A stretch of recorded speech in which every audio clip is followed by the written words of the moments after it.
നമുക്ക് പരിശുദ്ധ അമ്മയുടെ വിമല ഹൃദയത്തെ നമ്മളതിനെ പൂർണ്ണമായിട്ട് സമർപ്പിക്കാം. അമ്മയെ വിളിക്കുന്നത് കരുണയുടെ അമ്മയെന്നാണ്. കരുണയുടെ അമ്മയുടെ കരങ്ങളിലേക്ക് സമർപ്പിച്ചുകൊണ്ട് നമുക്ക് പ്രാർത്ഥിക്കാം. എന്നാൽ ഇത് കൂടുതൽ ആഴത്തിൽ ബോധ്യപ്പെടണം എന്നുള്ള ആഗ്രഹത്തോടു കൂടി ആ ഒരു നിസ്സാരയായ ഒരു സിസ്റ്ററിനെ ദൈവം തിരഞ്ഞെടുത്ത് ഉള്ള കാലഘട്ടത്തെ പറയുന്ന അവസാന കാലഘട്ടം എന്നാണ്.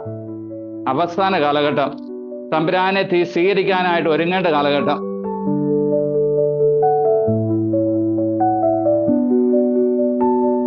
മിശിഹായിലേറ്റം സ്നേഹം നിറഞ്ഞ, പ്രത്യേകിച്ച് കാരുണ്യവാനായ തമ്പുരാനിൽ ഏറ്റവും സ്നേഹം നിറഞ്ഞ സഹോദരങ്ങളെ, നമുക്ക് ഈശോ ഇത് വലിയ ഒരു അവസരമാണ് ഒരുക്കി തന്നിരിക്കുന്നത്.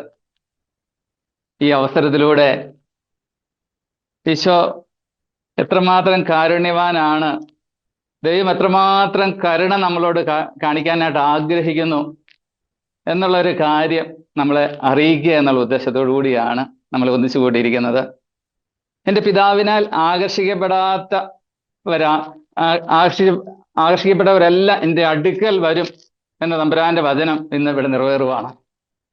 എല്ലാവരും ഒരുമിച്ച് കൂട്ടി ഞാൻ എത്ര സ്നേഹമാണ്, ഞാൻ എത്ര കരുണയാണെന്ന് നമ്മളോട് പറയാനായിട്ട് തമ്പുരാൻ ആഗ്രഹിക്കുവാണ്. ഈ കരുണയുടെ തിരുനാളിന് വേണ്ടി ഈ വർഷത്തെ തിരുനാൾ ഏറ്റവും ആഘോഷമാക്കി തീർക്കണമെന്ന ആഗ്രഹത്തോടു കൂടിയാണ് നമ്മൾ ഈ ധ്യാനം ഇന്ന് ആരംഭിക്കുന്നത്. നമ്മുടെ ജീവിതത്തിൽ ഈശോയുടെ കരുണ അറിഞ്ഞ് ജീവിക്കുമ്പോഴാണ് ആ കരുണ എത്ര വലുതാണെന്നും ആ കരുണ ജീവിതത്തിലേക്ക് കടന്നു വന്നാൽ എത്രമാത്രം സ്നേഹത്തിന്റെ അനുഭവമാണ് നമുക്ക് ലഭിക്കുന്നതെന്നും ഒക്കെ നമുക്ക് മനസ്സിലാകുന്നത്. അതുകൊണ്ട് നമുക്ക് ഈ നിമിഷങ്ങൾ പൂർണ്ണമായിട്ട് നമ്മുടെ ജീവിതങ്ങളെ ഈശോയ്ക്ക് വിട്ടുകൊടുക്കാം. ഒത്തിരി പലവിധ അസ്വസ്ഥതകളിലൂടെ കടന്നു പോകുന്നൊരു കാലഘട്ടമാണല്ലോ ഇത്. യുദ്ധങ്ങള്, മറ്റു തരത്തിലുള്ള പീഡനങ്ങള്, രക്തച്ചൊരിച്ചിലുകൾ, ഒത്തിരി ക്രൈസ്തവരൊക്കെ പല സ്ഥലങ്ങളിൽ പീഡിപ്പിക്കപ്പെടുന്നുണ്ട്. ഒത്തിരി പേര് വേദനകൾ അനുഭവിച്ചാണ് പോകുന്നത്. ഒത്തിരി കുടുംബ തകർച്ചകളുടെ ഒരു കാലഘട്ടമാണ്. സാമ്പത്തിക ക്ലേശങ്ങളാൽ ഞെരുങ്ങുന്ന ഒത്തിരി ആൾക്കാരുണ്ട്. ജോലിയില്ലാതെ വിഷമിക്കുന്ന അനേകം പേരുണ്ട്. ഇങ്ങനെയൊക്കെ പലതരത്തിൽ ഞെരുക്കപ്പെട്ടുകൊണ്ടിരിക്കുന്ന ഈ കാലഘട്ടത്തിൽ ഏറ്റവും വലിയ പ്രത്യാശയുടെ സന്ദേശവുമായിട്ടാണ് തമ്പുരാൻ നമ്മുടെ അടുക്കിലേക്ക് വരുന്നത്. ആരും ഭയപ്പെടേണ്ട, ആരും ഭയപ്പെടേണ്ട, എൻ്റെ കരുണയിൽ എല്ലാവർക്കും സ്ഥാനമുണ്ട് എന്നാണ് ഈശോ നമ്മളെ അറിയിക്കുക.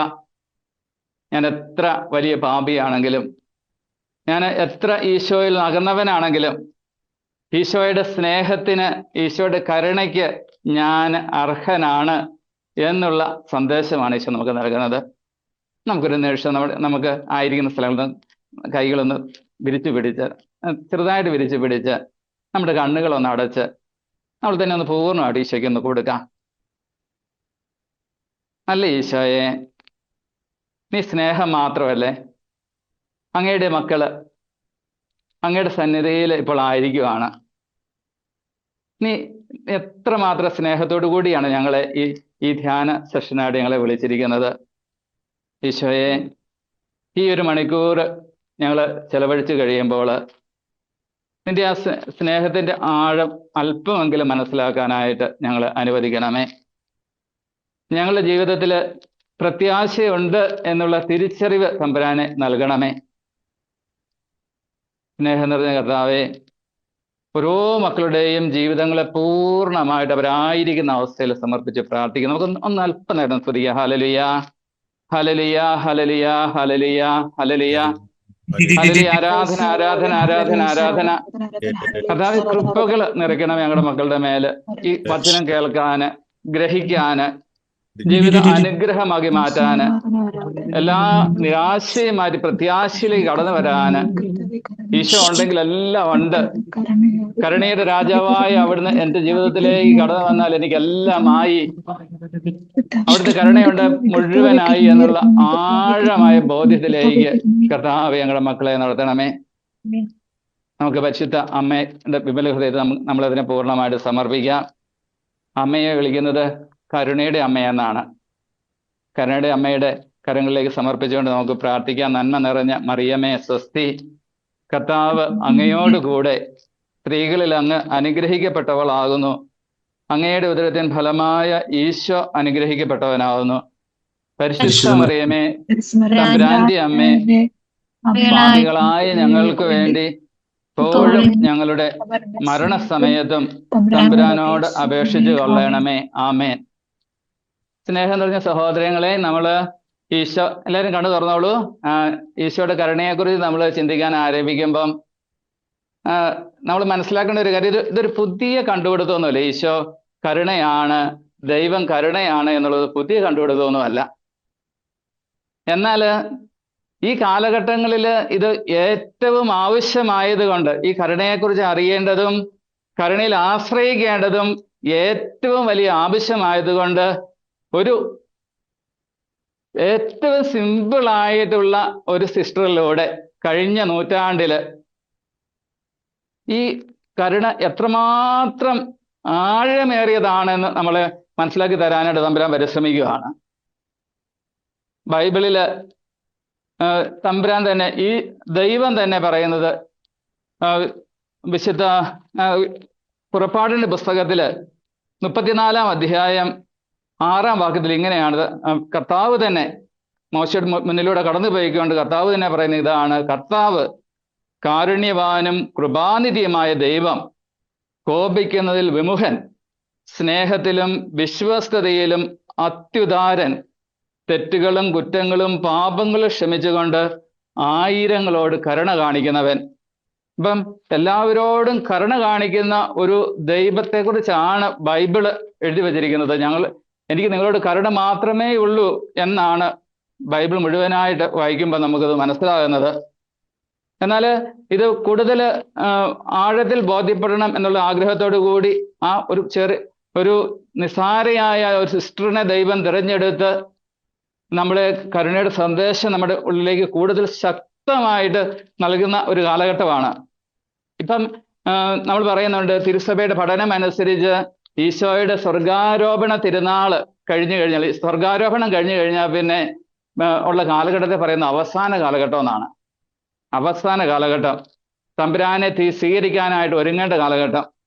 എന്നാൽ ഇപ്പോൾ സ്വകാര്യ വെളിപാടുകളിലൂടെയൊക്കെ, സ്വകാര്യ വെളിപാടുകളിൽ വിശ്വസിക്കണമെന്ന് നിർബന്ധമൊന്നുമില്ല, എങ്കിലും ബൈബിൾ പറയുന്ന അനുസരിച്ചുള്ള പലതരത്തിലുള്ള ദുരിതങ്ങളും യുദ്ധങ്ങളും ഒക്കെ നടന്നുകൊണ്ടിരിക്കുന്ന കാലഘട്ടത്തിൽ നമുക്ക് പറയാൻ സാധിക്കും, ഇതൊരു അന്തിമ മണിക്കൂറാണ് എന്നാണ് നമുക്ക് ഇതിനെക്കുറിച്ച് മനസ്സിലാക്കാൻ സാധിക്കുന്നത്. ഈ അന്തിമ മണിക്കൂറിൽ പ്രത്യാശ നൽകുന്ന സന്ദേശവുമായിട്ട് തമ്പുരാൻ വരുന്നത് ഞാൻ കരുണയാണ് എന്ന് പറഞ്ഞുകൊണ്ടാണ്. വിശുദ്ധ ഫൗസ്റ്റീനായുടെ ഡയറി നമ്പർ 965 ഇങ്ങനെയാണ് എഴുതിയിരിക്കുന്നത്: പാപികൾക്ക് ഞാൻ നൽകുന്ന രക്ഷയുടെ അവസാന പ്രത്യാശ എൻ്റെ കരുണയിലാണ്. പാപികൾക്ക് ഞാൻ നൽകുന്ന രക്ഷയുടെ അവസാന പ്രത്യാശ എൻ്റെ കരുണയിലാണ്. അപ്പം കരുണയിൽ, ഈ വാഗ്ദാനത്തിലൂടെ തമ്പുരാൻ പറയുന്നത്, എൻ്റെ കരുണയിൽ ആശ്രയിക്കുന്നവർ നശിച്ചു പോകുകയില്ല എന്നാണ് തമ്പുരാൻ നമ്മളോട് പറയുന്നത്. എൻ്റെ കരുണയിൽ ആശ്രയിക്കുന്നവര്, റോമാക്കാർക്ക് എഴുതിയ ലേഖനത്തിൽ പൗലോസ്ലീഹ ഇങ്ങനെയാണ് നമ്മളോട് പറയുന്നത്. റോമ 9:16 നമ്മളോട് ഇങ്ങനെ പറയുന്നു: മനുഷ്യന്റെ ആഗ്രഹമോ പ്രയത്നമോ അല്ല, ദൈവത്തിന്റെ ദയയാണ് എല്ലാറ്റിലും പ്രാധാന്യം അറിയിക്കുന്നതെന്ന്.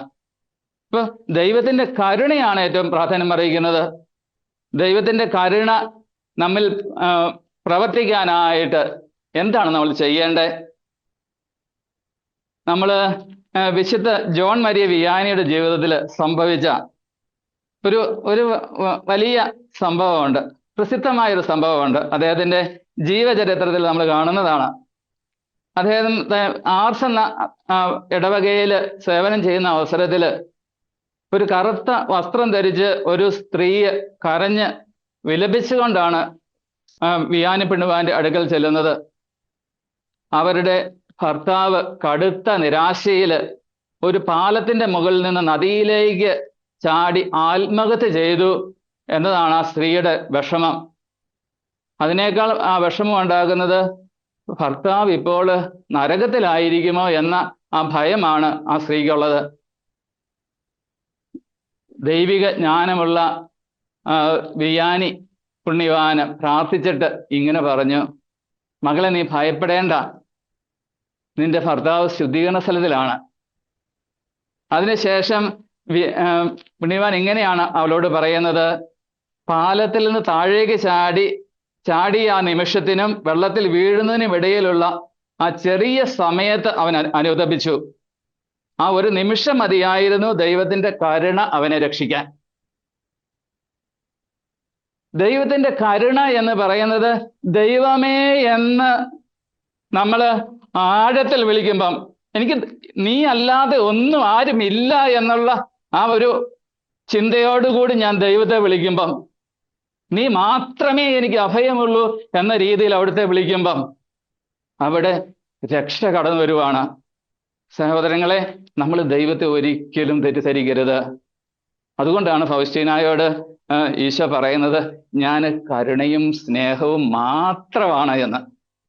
ഫൗസ്റ്റീനായോട് ഈശോ പറയുന്നത്, ഞാൻ കരുണയും സ്നേഹവും മാത്രമാണ്, പിന്നെ അതാണെങ്കിൽ പിന്നെ വേറെ ഒന്നുമല്ല. ഈശോയെ കുറിച്ച് ബൈബിളിൽ കൊടുത്തിരിക്കുന്ന വിശേഷണം എന്താണ്? അവൻ നീതിമാന്മാരുടെ സ്നേഹിതനാണോ? അല്ല. ബൈബിളിൽ ഈശോയെ കുറിച്ച് കൊടുത്തിരിക്കുന്ന വിശേഷണം, അവൻ പാപികളുടെയും ചുങ്കക്കാരുടെയും സ്നേഹിതനാണ് എന്നാണ്. അതുകൊണ്ട് നമ്മൾ പാപം ചെയ്ത് എത്രമാത്രം ദൈവത്തിൽ നിന്ന് അകന്നു പോയാലും ഈശോയിൽ നമുക്ക് സമാധാനമുണ്ട്. അവിടുത്തെ കരുണയിൽ ആശ്രയിക്കുന്നവരെ ദൈവം പൂർണ്ണമായിട്ടും രക്ഷിക്കും. ആ മനുഷ്യന്റെ പാപത്തിന്റെ ആഴത്തെക്കാള്, അല്ലെങ്കിൽ നമ്മുടെ വീഴ്ചയുടെ വേഗതയേക്കാൾ എത്രയോ വലുതാണ് നമ്മെ തേടിയെത്തുന്ന ദൈവ കരുണയുടെ വേഗത. ഇതാണ് ദൈവത്തിന്റെ കരുണ എന്ന് പറയുന്നത്. വിശുദ്ധ തോമസ് അക്വീനാസ് എന്ന് പറയുന്ന പുണ്യവനെ കുറിച്ച് കേട്ടിട്ട് കാണും. ഒരു വലിയ ദൈവശാസ്ത്രജ്ഞനാണ്. അദ്ദേഹം ഇങ്ങനെയാണ് പഠിപ്പിക്കുന്നത്, സൃഷ്ടികളോട് ദൈവം കാണിക്കുന്ന ഏറ്റവും വലിയ ഗുണമുള്ള ദൈവം ബലഹീനനായ സൂര്യനെ നമ്മൾ കണ്ടിട്ടുണ്ട്. എന്നാൽ നമുക്ക് സൂര്യനെ തൊടാൻ പറ്റത്തില്ല. എന്നാൽ സൂര്യനെ നമുക്ക് അനുഭവിക്കാൻ പറ്റും. സൂര്യനെ നമ്മൾ അനുഭവിക്കുന്നത് ആ സൂര്യന്റെ ചൂടും ആ വരുമ്പോഴാണ്. ഇതുപോലെ തന്നെ ദൈവത്തിന്റെ ആ സ്നേഹവും കരുണയും ഒക്കെ അനുഭവിക്കുന്നത് ആ സ്നേഹം നമ്മിലേക്ക് കരുണയായിട്ട് പുറപ്പെടുമ്പോഴാണ്. ഫൗസ്റ്റീനായുടെ ഡയറിയിൽ 949 ഈശോ ഈ കാര്യം ഇങ്ങനെ നമ്മളെ വ്യക്തമാക്കും. 949 ഖണ്ഡികയിൽ അത് ദൈവകരുണയുടെ ലുത്തിനിയായാണ് യഥാർത്ഥത്തിൽ പറഞ്ഞാൽ. അതിൻ്റെ തുടക്കം, ആ തുടക്കത്തിൽ തന്നെ എന്താണ് കരുണയെന്ന് പറയുവാണ്. അല്ലെങ്കിൽ കരുണയും സ്നേഹവും തമ്മിലുള്ള വ്യത്യാസം എന്താണെന്ന് അവിടെ പറയുവാണ്. ഇങ്ങനെയാണ് പറഞ്ഞിരിക്കുന്നത്, ദൈവസ്നേഹം പുഷ്പമാണ്, കരുണ അതിൻ്റെ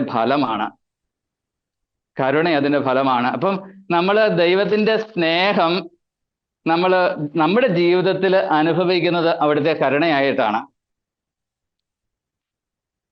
വിശുദ്ധ ജോൺ പോൾ രണ്ടാമൻ മാർപ്പാപ്പ ഇങ്ങനെ പറയുന്നുണ്ട്, സ്നേഹത്തിന്റെ രണ്ടാമത്തെ പേരാണ് കരുണ എന്ന് പറഞ്ഞിരിക്കുന്നത്.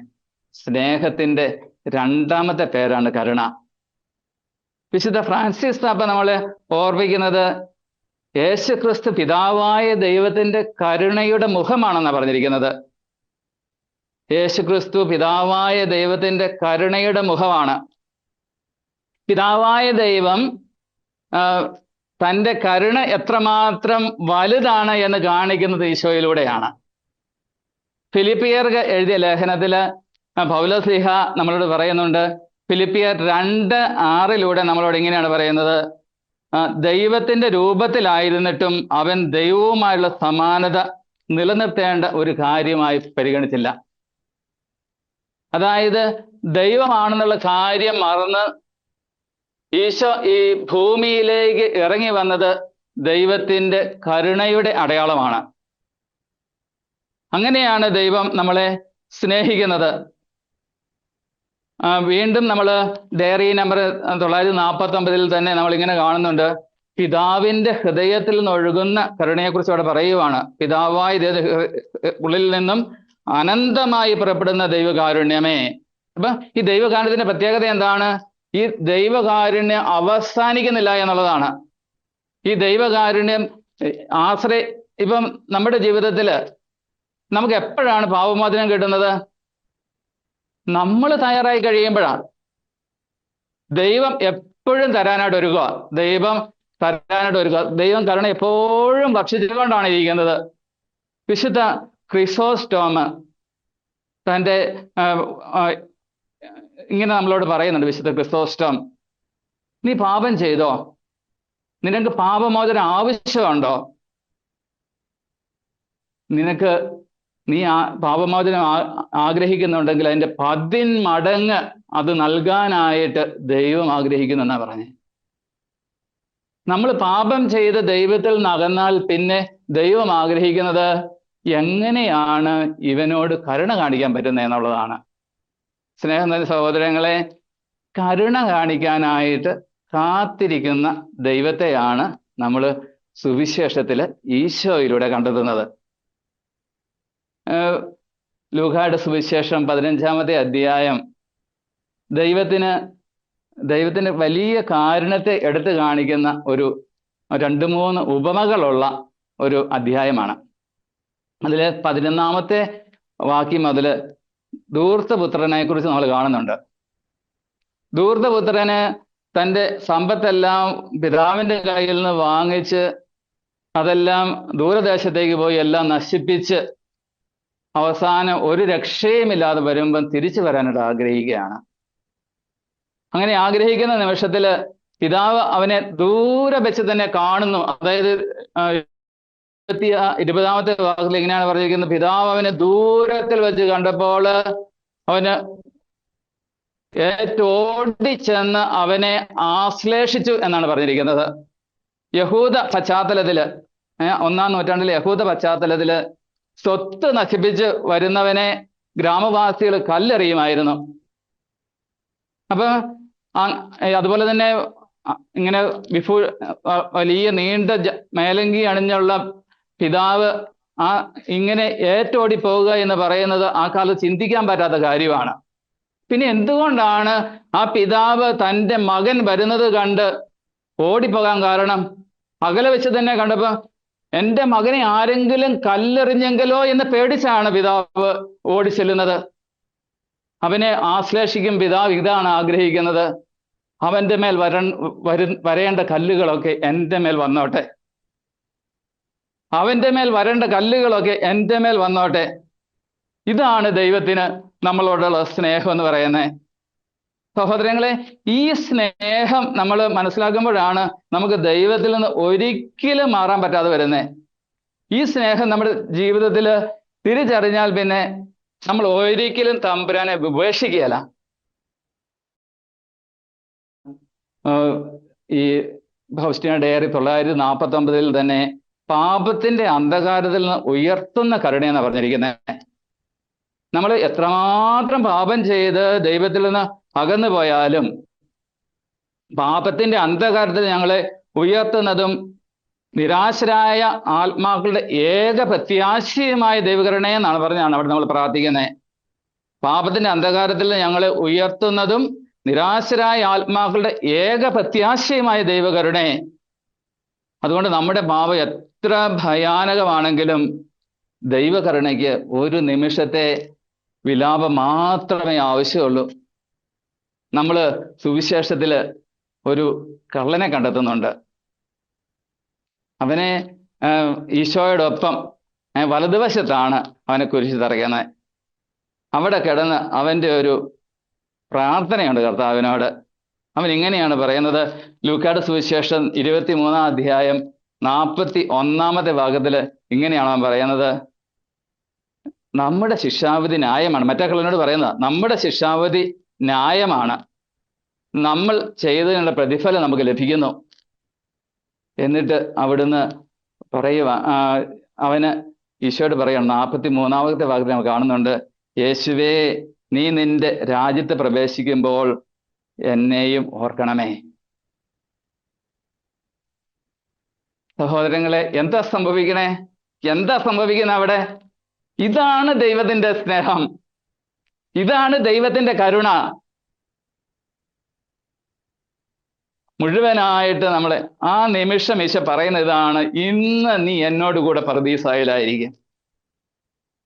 ആ കള്ളൻ അവസാനം മോഷ്ടിച്ചത് സ്വർഗമാ. കരുണ തോന്നണമേ, ഓർക്കണമേ എന്ന ഒറ്റ വാക്കിനാലാണ് അവൻ സ്വർഗം നേടിയെടുക്കുന്നത്. സഹോദരങ്ങളെ, വീണ്ടും ഫൗസ്റ്റീന ഡെയർ നമ്മൾ പറയുവാണ് ദിവ്യകാരുണ്യത്തിൽ ഒളിഞ്ഞിരിക്കുന്ന കരുണയെക്കുറിച്ച്. അവിടെ ഇങ്ങനെയാണ് നമ്മൾ ആ പ്രാർത്ഥന നടത്തുന്നത്: പരിശുദ്ധ കുർബാനയിൽ ഒളിഞ്ഞിരിക്കുന്നതും എല്ലാ അത്ഭുതങ്ങളുടെയും അടയാളങ്ങളുടെയും ഉറവിടമായ ദൈവകരുണേ. കത്തോലിക്ക ദൈവശാസ്ത്രം നമ്മളെ പഠിപ്പിക്കുന്നത് ദൈവത്തിന്റെ ഏറ്റവും വലിയ ഗുണവിശേഷം എന്ന് പറയുന്നത് അവിടുത്തെ കരുണയെന്നാണ്. നമ്മൾ വിശുദ്ധ കുർബാനയെ വിളിക്കുന്നത് എങ്ങനെയാണ്? ദിവ്യകാരുണ്യം. ദിവ്യകാരുണ്യം അതായത് ദൈവത്തിന്റെ കരുണ രൂപം ധരിച്ചതിന് പറയുന്ന പേരാണ് ദിവ്യകാരുണ്യം. ഈ ഡയറി 357 ഫൗസ്റ്റീനായോട് ഈശോ പറയുവാണ്: പാവപ്പെട്ട പാപികൾക്ക് വേണ്ടി എൻ്റെ ഹൃദയം കരുണയാൽ കവിഞ്ഞൊഴുകുവാണ്. പാവപ്പെട്ട പാപികൾക്ക് വേണ്ടി എൻ്റെ ഹൃദയം കരുണയാൽ കവിഞ്ഞൊഴുകുവാണ്. അവർക്ക് വേണ്ടി ഞാൻ കാരുണ്യത്തിന്റെ രാജാവായി സക്കറാരിയിൽ വസിക്കുന്നു. സഹോദരങ്ങളെ, ഈശോയുടെ മുന്നില്, ആ ദിവ്യകാരുണ്യത്തിന് മുന്നില് നമ്മൾ പോയിരിക്കുമ്പം അവിടെ ഈശോ കാരുണ്യത്തിന്റെ രാജാവാ. ഈശോ എന്നാ പറയണേ? നിങ്ങൾ എന്നെ ഭക്ഷിക്കുക, എൻ്റെ രക്തം കുടിക്കുക. അത്രമാത്രം നമ്മളെ സ്നേഹിക്കാനായിട്ട്, കരുണ കാണിക്കാനായിട്ട് കാത്തിരിക്കുന്ന നാഥനെയാണ്, കാരുണ്യത്തിന്റെ രാജാവിനെയാണ് നമ്മൾ സക്രാരിയിൽ കണ്ടെത്തുന്നത്. പ്രിയപ്പെട്ടവരെ, നമ്മൾ ജീവിതത്തിൽ ഭാരം വഹിക്കുന്നവരാണ്, ക്ലേശത്താൽ കുരുങ്ങുന്നവരാണ്. പലപ്പോഴും ഫോണൊക്കെ വിളിക്കുമ്പോൾ ആൾക്കാർ പറയാറുണ്ട്: അച്ഛാ, ഒരു സമാധാനമില്ല, വീട്ടിൽ ഒരു സമാധാനമില്ല. ചിലർ പറയാറുണ്ട്: എനിക്ക് ഒത്തിരി മാറ്റാൻ പറ്റണില്ല. ചിലർ പറയാറുണ്ട്: ഞാൻ നിർത്തണമെന്ന് ആഗ്രഹിച്ചിട്ടും പലതും എനിക്ക് നിർത്താനായിട്ട് പറ്റുന്നില്ല. ഇങ്ങനെ ഇരിക്കുന്ന ഈ ഒരു അവസരത്തിൽ ഈശോ നമുക്ക് തരുന്ന ഒത്തിരി നല്ല ആഴമേറിയ ചിന്തയുണ്ട്. ഒരിക്കലൊരു മനുഷ്യന് വലിയ ഭാരം ചുമന്ന് മല കയറുവാണ്. അദ്ദേഹത്തിന് വഹിക്കാൻ പറ്റാത്തതിലും വലിയ ഭാരം ചുമന്നാണ് അദ്ദേഹം മല കയറിക്കൊണ്ടിരിക്കണേ. ആ നിമിഷത്തിൽ ഒരു മലയുടെ പകുതി എത്തിയപ്പോഴത്തേക്ക് അയാൾ തളർന്ന് വീണു ഭാരവുമായിട്ട്. ആ സമയത്ത് തമ്പുരാന് ഈശോയെ പ്രകാശപൂർണമായ രീതിയിൽ അവൻ്റെ അടുക്കൽ ചെന്ന് അവനോട് പറയുകയാണ്: മകനെ, ഈ ഭാരം എനിക്ക് തരൂ, ഞാനിത് ചുമക്കാം.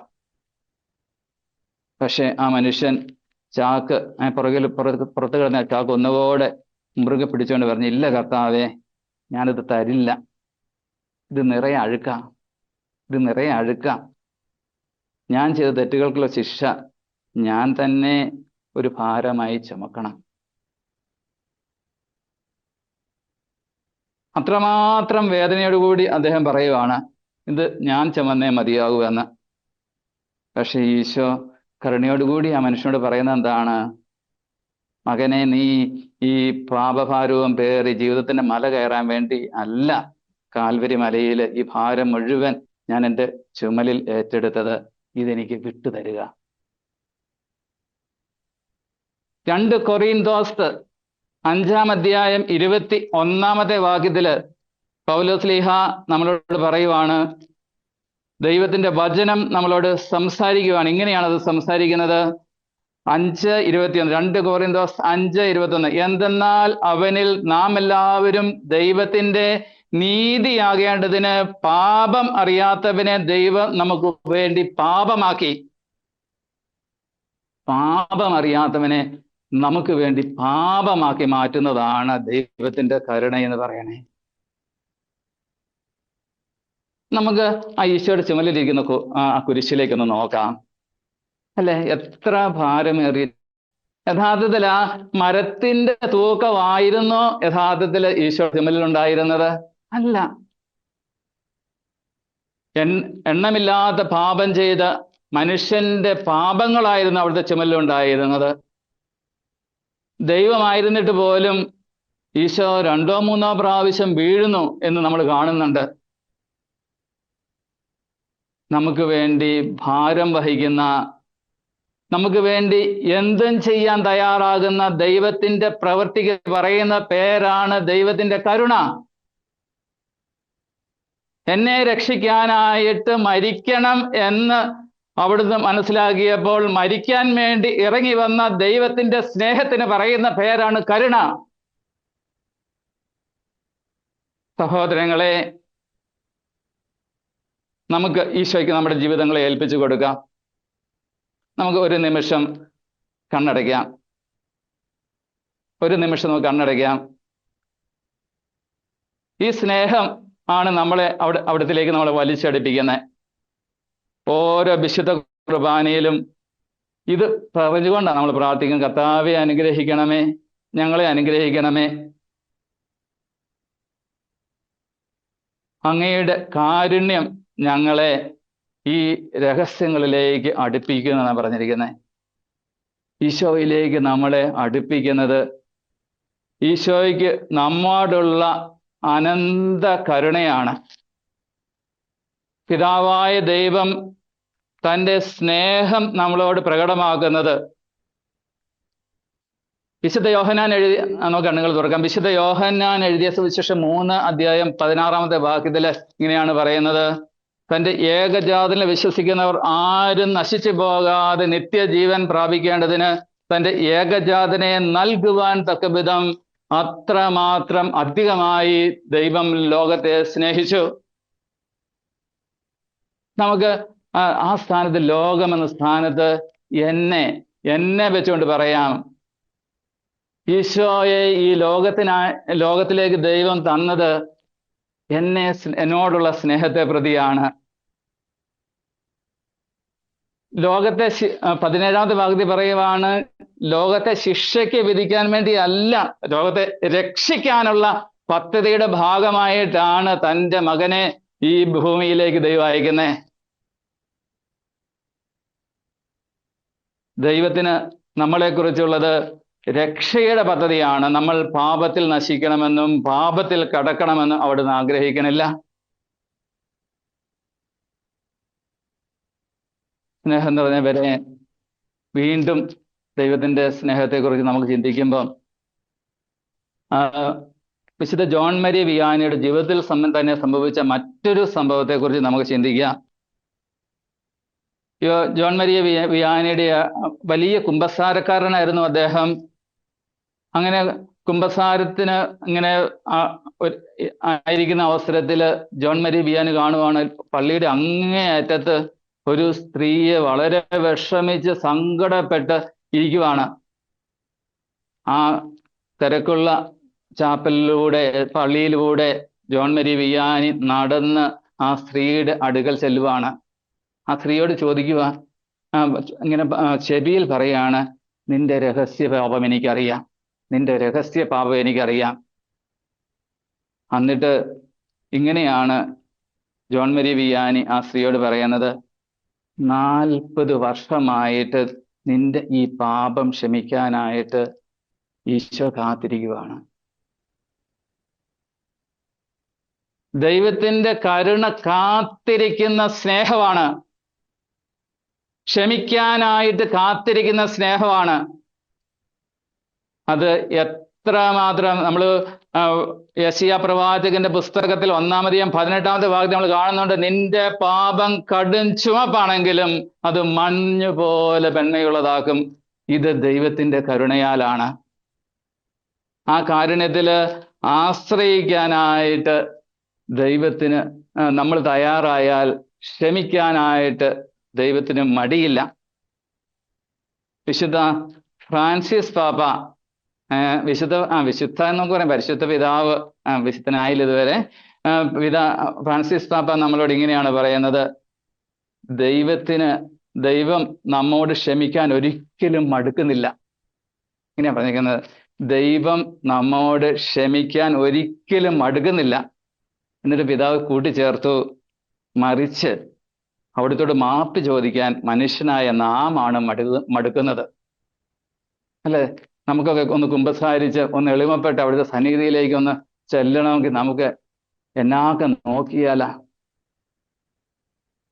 സ്നേഹം നിറഞ്ഞവരെ, വിശുദ്ധ ജോൺ മരിയ വിയാനി നമ്മളോട് പറയുവാണ്, ദൈവത്തിൻ്റെ കരുണ ഒരു അനന്ത സമുദ്രമാണെങ്കിൽ നമ്മുടെ വലിയ പാപങ്ങൾ പോലും ആ സമുദ്രത്തിൽ ചെന്ന് വീഴുന്ന ഒരു മണൽത്തരി മാത്രമാണ്. ചിന്തിച്ച സഹോദരങ്ങളെ, ഒരു കടലിലേക്ക് ഒരു മണൽത്തരി വീണാൽ അത് അലിഞ്ഞില്ലാതായി മാറില്ലേ? അത്രയേ ഉള്ളൂ ദൈവത്തിന്റെ മുമ്പിൽ നമ്മുടെ പാപങ്ങൾ. നമ്മളെ സംബന്ധിച്ച് നമ്മുടെ പാപം വലുതാണ്. എന്നാൽ ദൈവത്തിന്റെ കരുണയ്ക്ക് എൻ്റെ പാപത്തെ സ്വീകരിക്കാൻ സാധിക്കും എന്നതുകൊണ്ടാണ്. നമ്മൾ പലപ്പോഴും പാപത്തിന്റെ ഭാരം കൊണ്ട് ക്ലേശിക്കുന്നത് എന്തുകൊണ്ടാണ്?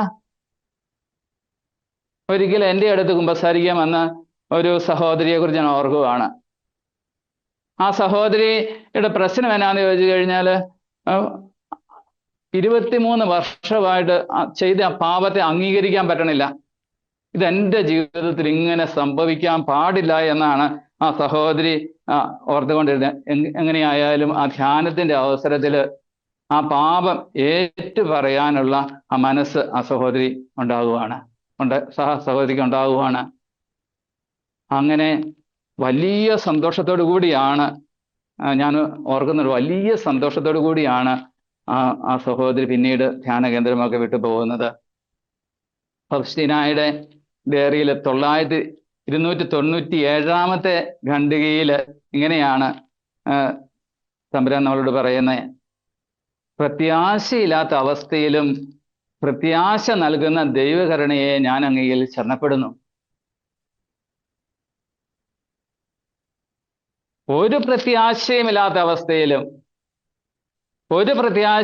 അവസ്ഥയിലും പ്രത്യാശ പകരുന്നതാണ് ദൈവത്തിന്റെ കരുണ.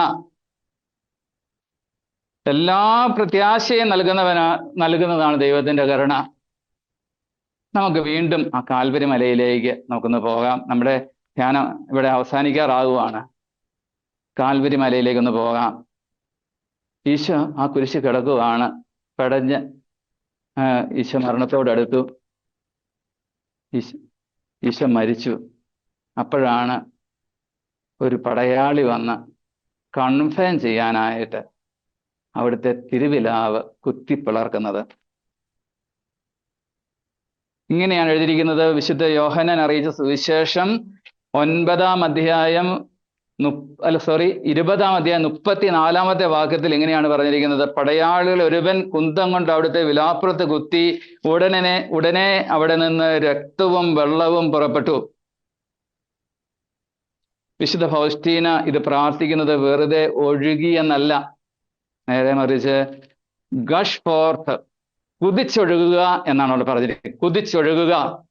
ഒരണക്കെട്ട് പൊട്ടുമ്പോൾ വെള്ളം എങ്ങനെയാണോ കുതിച്ച് പുറത്തേക്ക് വരുന്നത്, അതുപോലെ ഈശോയുടെ ഹൃദയത്തിൽ ഒതുക്കി നിർക്കാൻ കഴിയാത്ത അത്രയും വലിയ സ്നേഹം ആ കുരിശിലെ പിളർപ്പിലൂടെ നമുക്കായിട്ട് കുതിച്ചൊഴുകുമായിരുന്നു.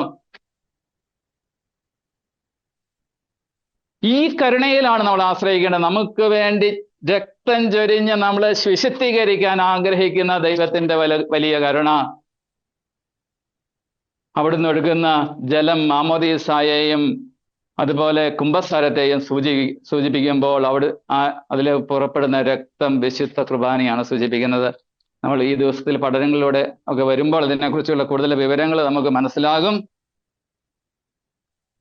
അതുകൊണ്ട് നമുക്ക് ഈ നിമിഷം ഒന്ന് ഇങ്ങനെ പ്രാർത്ഥിക്കാൻ തമ്പുരാനോട്. എന്താണ് പ്രാർത്ഥിക്കുന്നത്? ഈശോയുടെ തിരുഹൃദയത്തിൽ നിന്ന് ഞങ്ങൾക്ക് വേണ്ടി കുതിച്ചൊഴുകിയ തിരുരക്തമേ, തിരുജലമേ, ഞാൻ അങ്ങയിൽ ശരണപ്പെടുന്നു.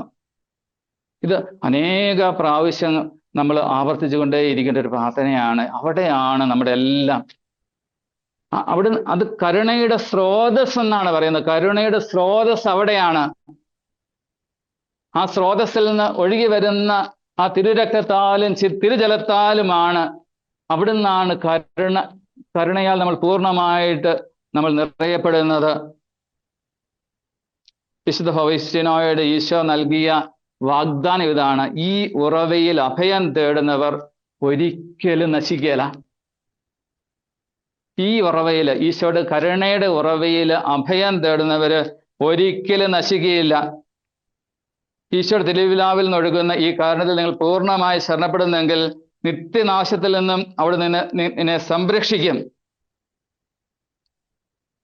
എന്നിട്ട് ഈശോ പറയുവാണ്, നമ്മൾ നേരത്തെ പറഞ്ഞ അതേ കാര്യം തന്നെ കാണുന്ന ഇവിടെയാണ്. ഡയറി നമ്പർ 1074 ഈശോ നമ്മളോട് പറയുകയാണ്: ഞാൻ സ്നേഹവും കരുണയും മാത്രമാണ്. ഇത് നമ്മൾ ഒത്തിരി പ്രാവശ്യം പറയണം. എൻ്റെ ഈശോ അവിടുന്ന് കരുണയും സ്നേഹവും മാത്രമാണ്. എൻ്റെ ഈശോ കരുണയും സ്നേഹവും മാത്രമാണ്. എൻ്റെ നല്ല തമ്പുരാൻ ആഗ്രഹിക്കും. സഹോദരങ്ങൾ, നിങ്ങളൊന്ന് ചിന്തിച്ചേ. ഇത്രയും ദൈവമാണെന്നുള്ള കാര്യമെല്ലാം മറന്ന് എന്തൊക്കെ യാതനകളും പീഡനങ്ങളും അതൊക്കെ സഹിക്കാവോ അതെല്ലാം സഹിച്ച് ഈശോ കുരിശില് മരിക്കാനായിട്ട് ഇടയായെങ്കിൽ ആ ദൈവത്തിൻ്റെ കരുണ എത്ര വലുതാണ്. ഇത് എൻ്റെ വ്യക്തിപരമായ ജീവിതത്തിൽ ഞാൻ ഏറ്റെടുക്കണം. എൻ്റെ ഈശോ മരിച്ചത് എനിക്ക് വേണ്ടിയാണ് എന്നുള്ളത്. എൻ്റെ പാപങ്ങൾക്ക് വേണ്ടിയാണ് അവിടുന്ന് രക്തം ചിന്തിയത് എന്നുള്ള ആ ആഴമായ ചിന്ത ഇന്ന് നമ്മുടെ ഹൃദയത്തിലേക്ക് ഉണ്ടാകട്ടെ. അതുകൊണ്ട് ദൈവത്തിൻ്റെ സ്നേഹം പ്രകടമാകുന്നത് അവിടുത്തെ കരുണയിലാണ്. ഈ കരുണയിൽ ആശ്രയിക്കുന്നവർ ആരും നശിച്ചു പോകുകയില്ല.